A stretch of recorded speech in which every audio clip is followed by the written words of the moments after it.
Ano to? Yan po sa kanan, yan po yung lalaking bakawan.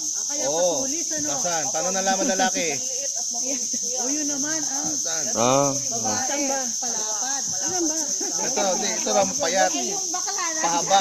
Ayun, mga payat. Ito, lalaki. Discover yung lalaki at babae pa lang po yun. Hindi pa natisada yung bakla sa kato. Boy. Ano po sila? Hindi. Ito po, yung pinakabunga nila or buto. Ito po yung maliit, yung malaki, ito po yung buto ng babaeng bakawan. Ito po yung buto ng lalaki. Pero hindi kinakain. Kinakain siya. Ito po ng unggoy. Ng unggoy po. Ng unggoy. Ng unggoy lang po, pero sa tao hindi po siya eh. Ano? Unggoy. Hindi siya edible sa tao. Pag kinain ng tao, magiging unggoy. Wala mo rin.